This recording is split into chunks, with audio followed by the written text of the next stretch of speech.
시편 132편, 133편, 134편까지입니다.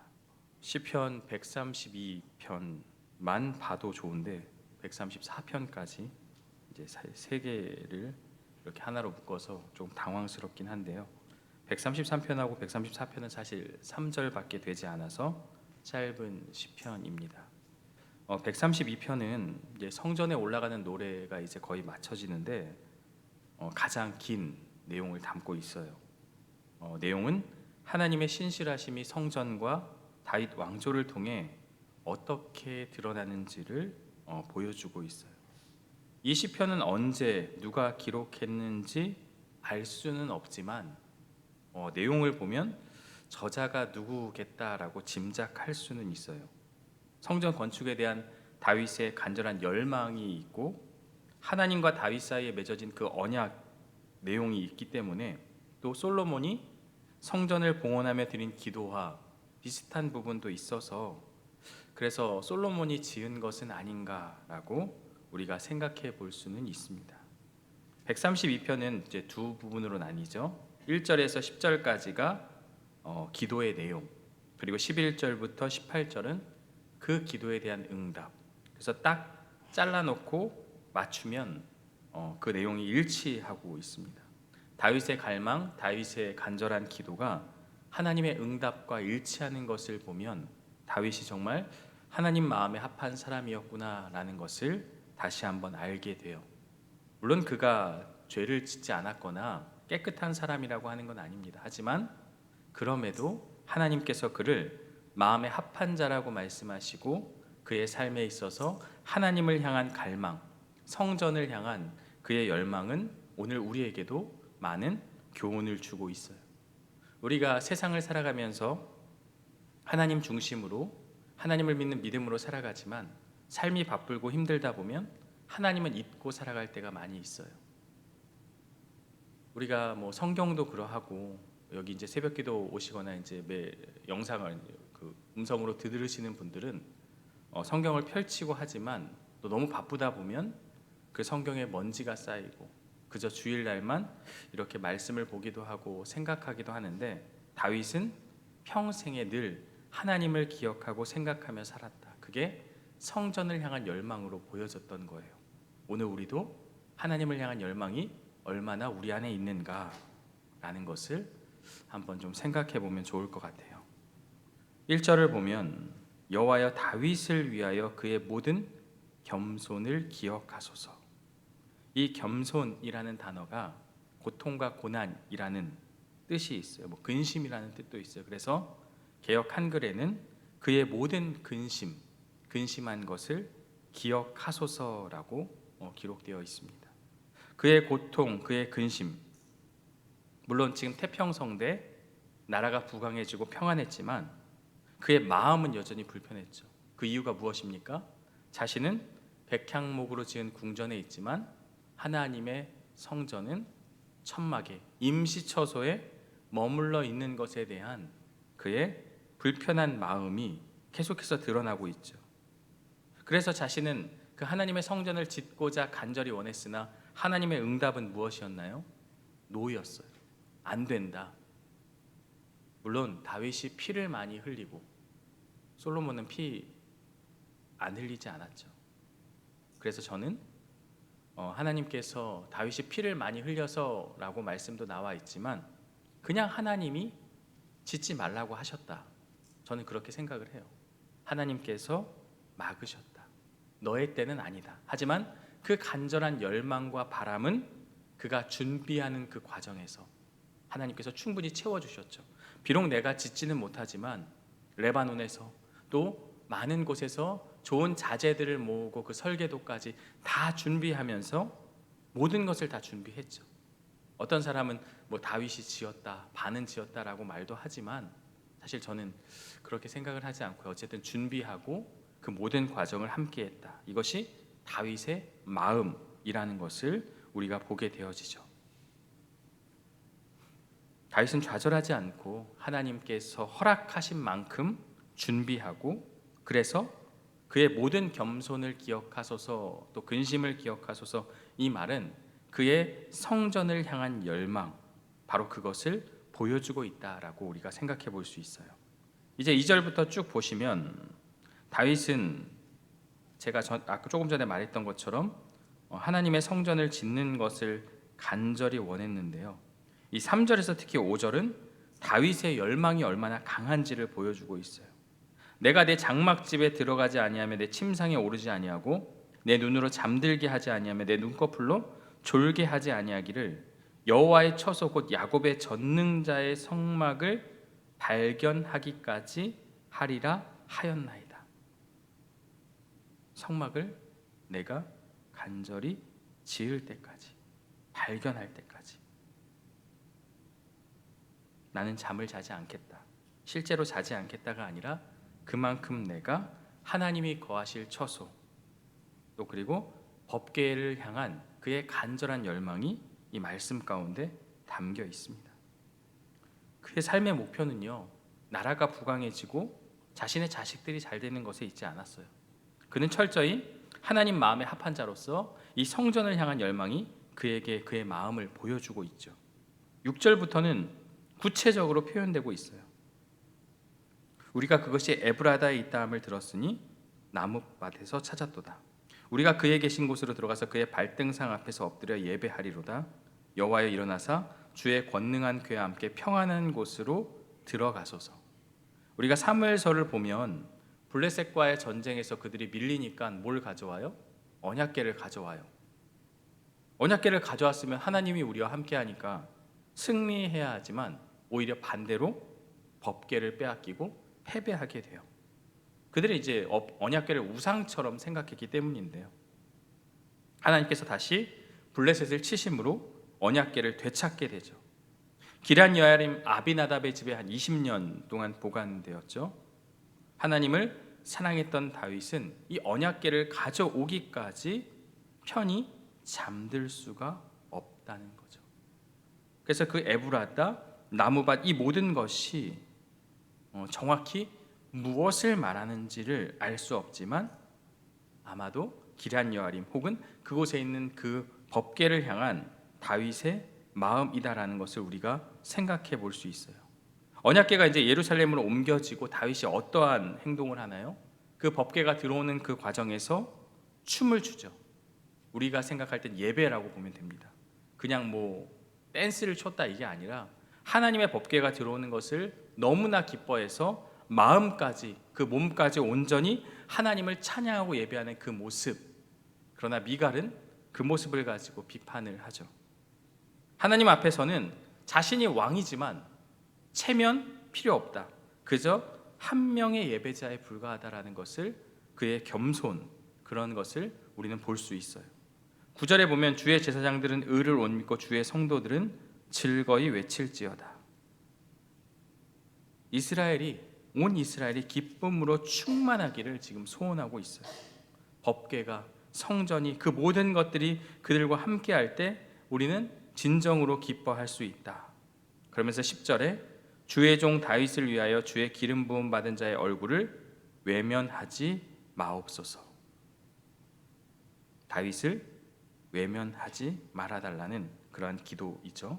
기도의 중심은 성전에 대한 갈망입니다.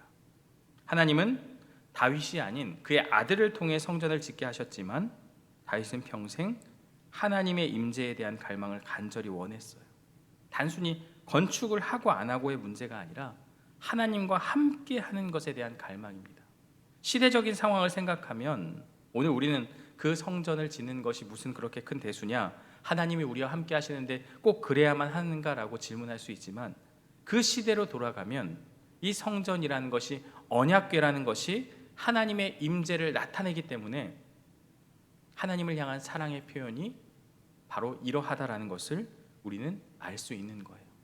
우리가 하나님을 막 사랑하고 하나님을 예배하고 하나님을 찬양하고 하나님으로 기뻐하는 것이 다윗에게는 성전을 향한 갈망으로 드러났다라는 것, 그것이 오늘 말씀의 내용이라고 볼 수 있어요.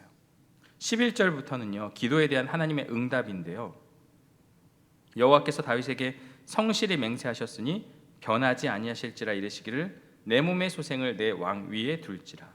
이게 다윗 언약이죠. 그 다윗 왕조, 영원히 그 왕위가 보존될 것이라는 그 약속의 말씀이죠. 물론 다윗 시대는 멸망하고 끝나죠. 포로가 되고 북이스라엘도 남유다도 아수르와 바벨론에 의해서 멸망을 당하게 됩니다. 그러나 다윗의 후손인 예수 그리스도를 통하여서 온 인류를 구원할 메시아의 오심으로 인하여서 이 다윗 언약이 완성이 되는 것이죠. 그래서 하나님께서 다윗에게 약속하신 그 다윗 언약을 지금 말하고 있고요.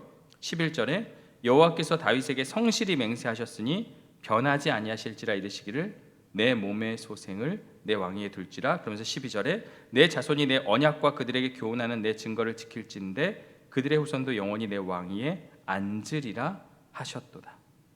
세상의 정권 금방 무너지죠. 아무리 강한 강대국도 무너지는 것이 우리가 역사를 통해서 보게 되어지죠. 하지만 다윗이 죽어도 이스라엘이 멸망하여도 그 약속은 영원히 존재하는 것이고 그것이 바로 예수 그리스도의 오심으로 말미암아 이루어졌다라는 것을 우리는 알게 됩니다. 13절입니다. 여호와께서 시온을 택하시고 자기 거처를 삼고자 하여 이르시기를 14절 이는 내가 영원히 쉴 곳이라 내가 여기 거주할 곳은 이를 원하였음이로다. 8절에 보면 여호와여 일어나사 주의 권능의 그와 함께 평안한 곳으로 들어가소서라고 다윗이 기도하고 있죠. 그 기도에 대한 응답이 바로 13절 14절입니다. 이는 내가 영원히 쉴 곳이라 내가 여기 거주할 것은 이를 원하였음이라. 15절 내가 이 성의 식료품에 풍족히 복을 주고 떡으로 그 빈민을 만족하게 하리로다. 내가 그 제사장들에게 구원을 옷 입히리니 그 성도들은 즐거이 외치리로다. 15절은요 이 시온에 식료품에 복을 주어 풍족하게 하겠다고 약속합니다. 단순히 먹을 것이 많아지는 물질의 풍요만을 말하는 것이 아니라 더 나아가 가난한 자에게 떡을 주어 그들도 만족하게 한다라는 것. 그러니까 모두가 다 행복하게 살아가는 것. 단순히 먹고 마시는 그것을 의미하는 것이 아니라 하나님이 주시는 은혜 안에서 누리는 평안과 기쁨을 다 포함해서 말씀하고 있어요. 물질적인 어려움이 여전히 있을 수 있죠. 배고플 수도 있고 하지만 하나님 안에 있는 자들은 기쁨 가운데서 살아가게 될 것이다 라는 것. 또한 하나님께서 책임지고 돌보시겠다는 하나님의 백성에 관한 약속이라고 볼 수 있어요. 그러면서 16절은 영적인 축복에 대한 약속인데요. 제사장들에게 구원을 옷 입히시겠다고 하는 것은 하나님과의 올바른 관계 회복을 뜻하는 것이죠. 제사장이 구원의 옷을 입는다는 것은 그들이 하나님 앞에서 거룩하고 의로운 존재가 되어 백성들을 대표할 수 있게 되었다라는 것. 이에 따라 성도들이 즐거이 외치게 되죠. 제사장은 그 역할을 잘 감당하게 되고 모든 백성들은 즐거이 외치는 것. 바로 그것. 이스라엘이 정말 바라고 원하던 그 모습. 그러나 현실은 제사장이 선지자가 또 왕도 다 타락했지만 이제 하나님이 함께 하심으로 인해서 즐거이 외치는 그날이 오게 될 것이다 라는 것. 그것을 우리에게 말씀해 주고 있습니다. 마지막으로 17절과 18절인데요. 내가 거기서 다윗의 뿔이 나게 할 것이라 내가 내 기름 부음 받은 자를 위하여 등을 준비하였도다. 성경에서 뿔은 힘과 권세를 상징하죠. 하나님께서 다윗에게 뿔이 나게 하신다는 것은 그의 후손에게 강력한 통치력을 부여하고 모든 대적을 이길 수 있는 권세를 주겠다는 약속입니다. 그리고 등불은요 지속성이죠. 등을 준비한다라고 나와 있는데 하나님께서 기름 부은 자를 위해 등을 준비하셨다는 것은 그 등불이 꺼지지 않고 영원히 계속될 것이다. 결국 예수 그리스도를 통해 완성될 그 말씀을 계속해서 표현하고 있습니다. 그의 왕권이 영원히 이어질 것이다 라는 거죠. 18절 내가 그의 원수에게는 수치를 옷 입히고 그에게는 왕관이 빛나게 하리라. 그의 원수는 다윗을 대적하는 그런 모든 세력을 의미합니다. 하나님께서는 그들에게 수치를 입히겠다고 하셨어요. 그들이 추구했던 힘과 영광이 무너지고 결국 패배와 모욕을 당하게 될 것이다. 하나님의 백성을 해하려는 세력들은 성공할 수 없다는 것. 그러나 다윗의 후손에게 왕관이 빛나게 하리라 라고 말씀하신 것은 하나님의 보호와 은혜 아래 다윗 후손은 영원한 영광을 누리게 될 것이다 라는 것. 다윗 언약을 다시 한번 강조하며 하나님께서 승리와 영광을 이루실 것을 약속하는 말씀이 이 132편에 기록되어져 있습니다. 오늘 132편은 성전을 갈망했던 다윗, 그리고 그 다윗에게 주신 하나님의 약속의 말씀이 기록되어 있습니다. 성전을 갈망했다는 건 하나님의 임재를 갈망하는 것입니다. 오늘 우리는 얼마나 하나님을 바라고 원하고 생각하며 살아가고 있습니까? 우리가 우리 마음이 성전이라 하고 또 성령님과 늘 함께하는 삶을 바라며 기도하고 살아가지만 삶의 현장의 그 바쁨과 고통과 어려움 가운데 얼마나 하나님을 생각하고 의식하며 살아가는가라는 것을 질문해 보게 됩니다. 다윗은 그의 인생에 있어서 왕권을 강화하고 또 평화를 누리고 그 모든 것도 중요했지만 늘 하나님의 마음에 합한 자가 되어서 성전을 사모하면서 하나님과 함께함이 가장 큰 기쁨임을 고백하며 살았습니다. 오늘 우리도 하나님만으로 만족하고 행복하며 살아갈 수 있는가? 어쩌면 하나님의 자리를 대신하는 무언가가 나를 가로막고 있는지 돌아보고 하나님만으로, 하나님 밖에 우리 인생에 소망이 없음을 기억하고 살아가는 저와 여러분들 되시기를 주님의 이름으로 축원합니다. 133편입니다. 다윗의 시죠. 형제가 연합하여 동거하는 것이 얼마나 선하고 아름다운지를 노래합니다. 우리가 잘 알고 있고 또 복음성가로 또 찬양으로 우리가 알려져 있는 내용인데요. 성경에서 이제 선하고 아름답다는 표현은 하나님에 대해서 하나님을 찬양하는 일에 대해서만 쓰여지지만 형제의 연합에도 선하고 아름답다라는 표현을 쓰고 있어요. 형제와의 연합이 또 우리 공동체 안에 함께하는 연합이 하나님의 선하심을 드러내는 일이다라는 것을 의미하고 있습니다. 1절을 보면 보라 형제가 연합하여 동거함이 어찌 그리 선하고 아름다운고.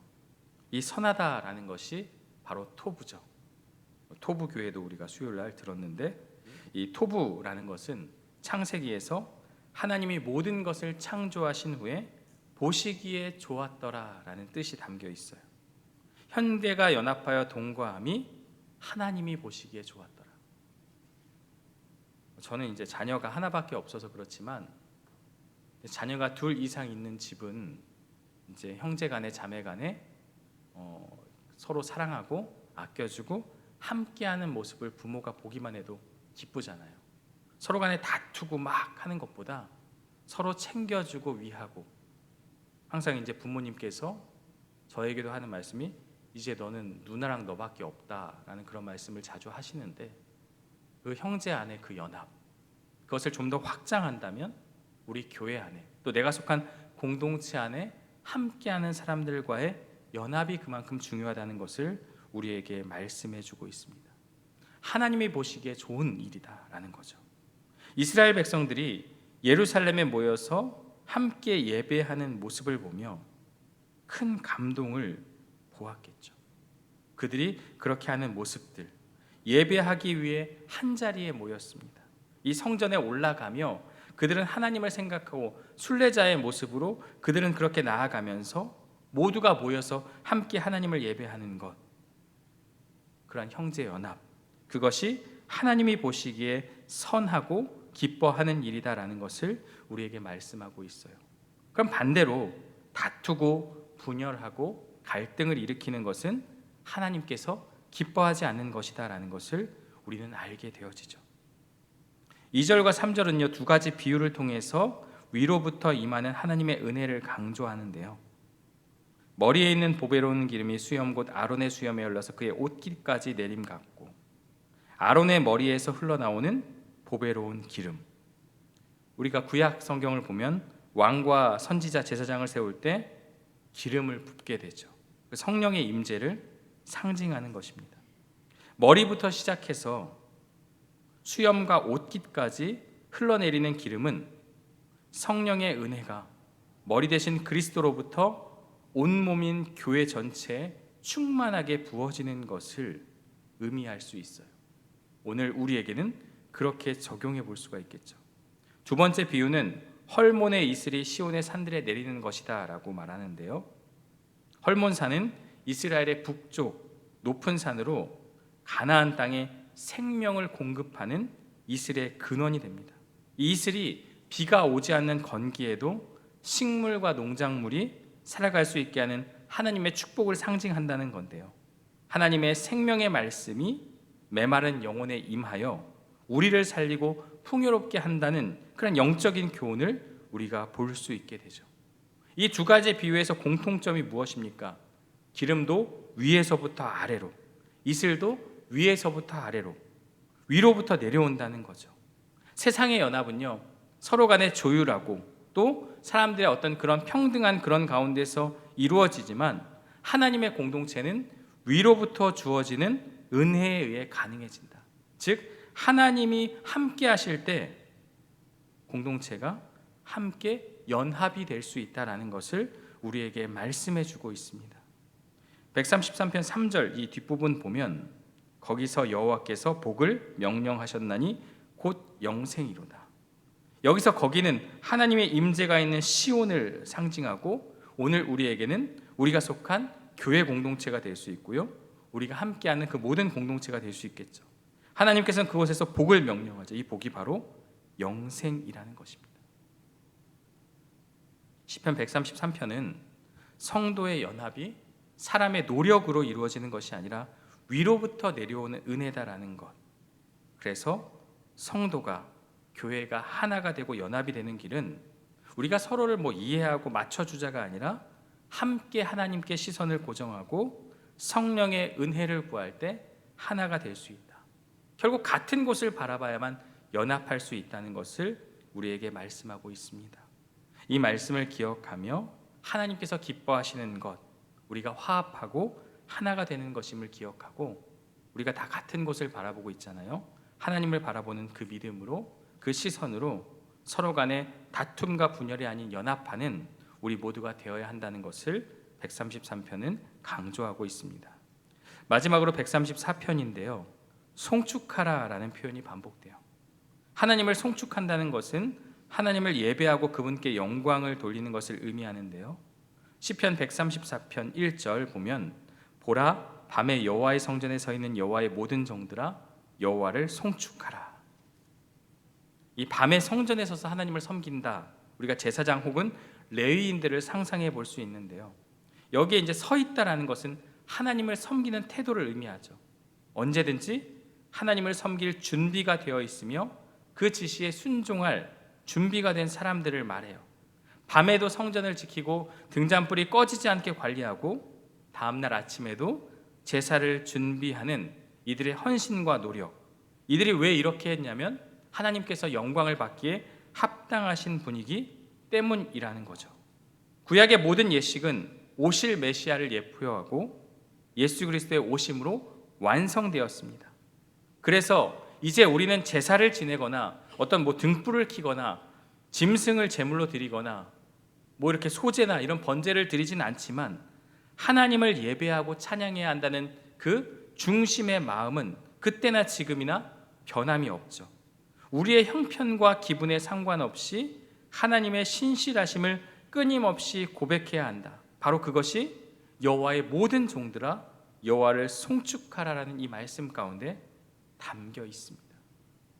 제사장이, 레위인들이 그렇게 열심을 다해 하나님께 제사했던 것처럼 우리의 마음이, 우리의 모든 것이 하나님의 신실하심을 송축하고 찬양해야 한다는 것, 그것을 생각해 볼 수 있고요. 2절에서는 성소를 향해 손을 들고 여호와를 송축하라. 손을 들고 찬양한다는 것은 하나님의 왕이시며 모든 능력이 하나님께 있음을 고백하는 행위입니다. 겸손하게 주님 앞에 나아가는 것을 말하고 있습니다. 3절도 천지를 지으신 여호와께서 시온에서 내게 복을 주실 것이라. 전능하신 그 하나님을 찬양하고 있습니다. 하나님께서 복을 주시는 장소를 시온으로 특정하고 있지만 시온은 하나님을 만나고 복을 받는 유일한 장소로서 상징적으로 기록되어 있죠. 하지만 그 성전 시온 예루살렘은 무너졌죠. 그래서 하나님께서 새로운 성소를 허락하셨는데 바로 예수 그리스도가 우리의 성전이 되어 주시는 것이죠. 시편 134편은 순례자들의 성전에 올라가는 마지막 노래로 밤에 성전에서 봉사하는 이들에게 하나님을 찬양하라고 권면합니다. 이어서 천지를 지으신 하나님께서 시온에서 복 내리기를 기원하는 짧지만 강력한 그런 시인데요. 이 시는 우리에게 모든 시간이 모든 삶이 예배가 될 수 있음을 보여줍니다. 제사장이 레위인들이 또 이스라엘이 그렇게 하나님을 찬양하고 예배했던 것처럼 비록 지금은 제사 의식은 다 사라졌지만 하나님을 찬양하고 예배하는 그 마음과 그 모든 것들은 여전히 우리에게 주어져 있기 때문에 날마다 하나님을 찬양하며 예배하는 그러한 삶을 살라는 것을 우리에게 말씀해 주고 있습니다. 우리가 시편 132편에서 134편을 함께 살펴보았습니다.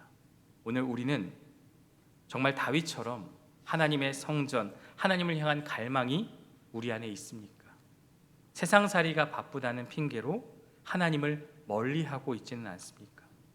우리가 하나님을 찬양하고 예배해야 되는 이유는 그렇게 해야만 우리가 복을 받기 위함이 아니라 이미 우리에게 예수 그리스도를 통하여서 구원의 은혜를 주셨기에 마땅히 하나님의 자녀된 자로서 하나님을 찬양하고 예배하는 것은 우리에게 주어진 사명이자 또 우리에게 주어진 미션이자 우리에게 주어진 또 당연히 마땅히 해야 할 일이라는 것을 우리에게 말씀해 주고 있습니다. 이것을 기억하며 날마다 하나님을 생각하고 찬양하는 저와 여러분들 되시기를 주님의 이름으로 축원합니다. 함께 기도하겠습니다. 사랑과 은혜의 하나님, 오늘 시편 132편에서 134편의 말씀을 통해서 하나님을 향한 간절한 마음을 살펴보았습니다. 다윗은 그의 인생에 있어서 성전을 짓는 것이 그의 소원이었고 결국 그것은 하나님을 향한 갈망임을 우리가 보게 됩니다. 오늘 우리도 이 땅을 살아가며 하나님을 향한 마음을 갖고는 있지만 삶이 바쁘다는 핑계로 고난이 우리 안에 있다는 그러한 핑계로 하나님을 멀리하고 하나님을 생각하지 않을 때가 많이 있음을 고백합니다. 다윗이 평생에 하나님을 기억하고 찬양했던 것처럼 오늘 우리도 하나님을 예배해야 될 이유 분명히 있기 때문에 그 구원의 하나님을 찬양하고 그 사랑을 고백하는 우리들의 삶이 될 수 있도록 인도하여 주옵소서. 하나님께서는 형제가 연합하는 것이 가장 큰 기쁨이다라고 말씀해 주셨습니다. 우리 안에 갈등과 분열, 미워하는 마음은 사라지게 하여 주시고 그리스도 안에서 같은 곳을 바라보며 서로 간에 사랑하는 믿음의 공동체가 될 수 있도록 우리를 인도하여 주시고 함께 하여 주옵소서. 예수님의 이름으로 기도합니다. 아멘.